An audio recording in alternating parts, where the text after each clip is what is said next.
Hello guys, आज के video में हम बायोलॉजी का लेसन प्लान 2 देखेंगे। इसके पहले में गाइस मैंने फर्स्ट लेसन प्लान कोशिका टॉपिक पर प्रोवाइड करा दिया है गाइस। इसके बाद ये तो बायोलॉजी का लेसन प्लान है, उसके बाद मैं फिजिकल साइंस के भी लेसन प्लान प्रोवाइड करवाऊंगी। इसलिए अगर आप चैनल पर नए हैं तो चैनल को सब्सक्राइब करना बिल्कुल भी ना भूलें। चलिए वीडियो स्टार्ट करते हैं गाइस। पाठ्य योजना, पहले पाठ्य योजना डालेंगे, उसके बाद हम फर्स्ट आता है विद्यालय का नाम, जहाँ पढ़ाने जा रहे होते हैं उस विद्यालय का नाम डालते हैं। छात्राध्यापिका का नाम, इसमें अपना नाम डालते हैं। उसके बाद आती है टेबल जिसमें दिनांक, कक्षा, कौन से दिन हम पढ़ाने जा रहे हैं और कक्षा किस क्लास में पढ़ाएंगे और विषय कौन सी सब्जेक्ट है। फिर उप विषय जैसे विज्ञान विषय के अंतर्गत भौतिक विज्ञान, रसायन विज्ञान और जीव विज्ञान ये सब आते हैं। तो ये जीव विज्ञान टॉपिक से बायोलॉजी से रिलेटेड है, इसलिए मैंने जीव विज्ञान लिखा है। अवधि जैसे आप 40 या 45 मिनट, जितने मिनट के पीरियड हो वो उस हिसाब से डाल सकते हैं। और चक्र जो भी हो, फर्स्ट, द्वितीय, तृतीय, तो वो डालेंगे। उसके बाद प्रकरण है कोशिका की संरचना। उसके बाद सामान्य उद्देश्य लिखेंगे हम। सामान्य उद्देश्य के बाद आता है विशिष्ट उद्देश्य। गाइस, सामान्य उद्देश्य साइंस के सेम ही होते हैं और विशिष्ट उद्देश्य टॉपिक से रिलेटेड होता है। विशिष्ट उद्देश्य में 3 पॉइंट आते हैं: ज्ञानात्मक उद्देश्य, भावात्मक उद्देश्य और क्रियात्मक उद्देश्य।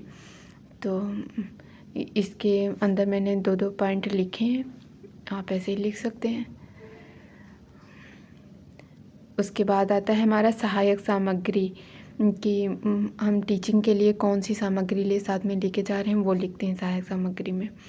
जैसे कोशिका की संरचना को प्रदर्शित करता चार्ट। तो उसके बाद आती है हेडिंग पूर्व ज्ञान। पूर्व ज्ञान में मतलब जो टॉपिक पढ़ाने जा रहे हैं उसके बारे में छात्र क्या जानकारी रखते हैं, ये लिखा जाता है। तो मतलब छात्र कोशिका के बारे में सामान्य जानकारी रखते हैं। उसके बाद प्रस्तावना प्रश्न। गाइस, ये प्रस्तावना प्रश्न जो किए जाते हैं वो जो हमारा टॉपिक होता है उनसे उस टॉपिक से बच्चे को रिलेट कराने के लिए प्रस्तावना प्रश्न किया जाता है, ताकि हम अपने टॉपिक पर को अच्छे तरीके से समझा सके, बता सकें बच्चों को। फिर जब बच्चे नहीं बता पाते हैं तो हम वही मेरा वो हो जाता है, वहीं से हम अपना प्रस्तुतिकरण स्टार्ट करते हैं। तो पहले हम प्रस्तावना प्रश्न पूछेंगे, उसके बाद हम उद्देश्य कथन लिखेंगे। जो बच्चों, आज हम कोशिका की संरचना का विस्तृत अध्ययन करेंगे। उसके बाद आता है हमारा पाठ प्रस्तुतिकरण। प्रस्तुतिकरण में 5 कॉलम बनते हैं: शिक्षण बिंदु और शिक्षण बिंदु, छात्राध्यापिका क्रिया, छात्र अनुक्रिया, सैंपट कार्य और शिक्षण विधि। तो सबसे पहले हम बच्चों से विकासात्मक प्रश्न पूछेंगे, जब कि क्या कोशिका को हम नग्न आँखों से देख सकते हैं, तो बच्चे कहेंगे नहीं, क्योंकि वो जानते हैं थोड़ा बहुत कोशिका के बारे में, तो उन्हें पता है कि नहीं देख सकते, तो आंसर देंगे। उसके बाद हम कोशिका की संरचना कैसी होती है विस्तार से बताइए, तो बच्चे नहीं बता पाएंगे, तो बच्चों के लिए समस्यात्मक हो जाएगा ये। तो यही मेरा टीचिंग पॉइंट हो जाएगा, मतलब शिक्षण बिंदु हो जाएगा। तो पहला शिक्षण बिंदु हो जाएगा कोशिका की संरचना की व्याख्या तथा कोशिका भित्ति की व्याख्या। तो हम इस पे स्पष्टीकरण देंगे। जब स्पष्टीकरण दे रहे होंगे तो बच्चे ध्यानपूर्वक सुनेंगे और विधि स्पष्टीकरण विधि हो जाएगी।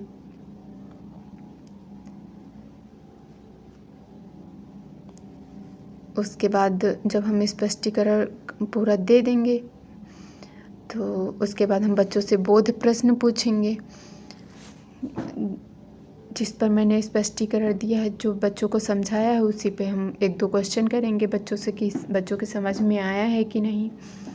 तो बच्चे उसका आंसर दे लेंगे।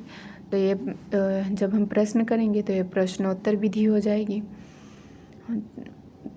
उसके बाद जब बच्चे आंसर दे देंगे तो हम फिर बच्चों से विकासात्मक प्रश्न पूछेंगे कि कोशिका मुख्यतः कितने वस्तुओं से बनी होती है। तो बच्चे बताएंगे 3।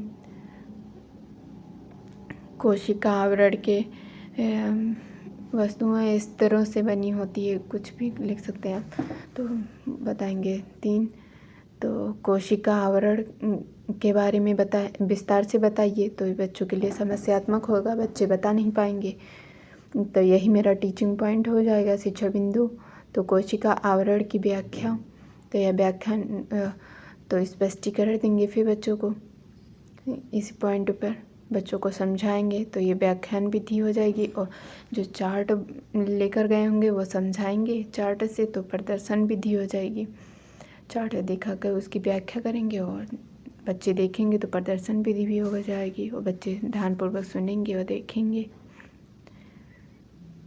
उसके बाद आता है फिर हम जब स्पष्टीकरण कंप्लीट हो जाएगा तो बोध प्रश्न फिर बच्चों से पूछेंगे कि बच्चों को कितना समझ में आया है। और यह विधि प्रश्नोत्तर विधि हो जाएगी। उसके बाद हमारा फिर विकासात्मक प्रश्न आता है हेडिंग। जब बच्चे बोध प्रश्न के जवाब आंसर दे लेंगे तो विकासात्मक प्रश्न पूछेंगे फिर बच्चों से अगले टीचिंग पॉइंट पे जाने के लिए। तो क्या कोशिका में केंद्रक होता है? तो बच्चे कहेंगे हाँ। केंद्रक के बारे में विस्तार से बताइए। तो बच्चे जानते नहीं होंगे तो नहीं बता पाएंगे, तो समस्यात्मक हो जाएगा। तो यही मेरा टीचिंग पॉइंट हो जाएगा, केंद्रक की व्याख्या था। फिर बच्चों को स्पष्टीकरण देंगे इसी पे। तो ये विधि हमारी स्पष्टीकरण विधि हो जाएगी। बच्चे ध्यानपूर्वक सुनेंगे।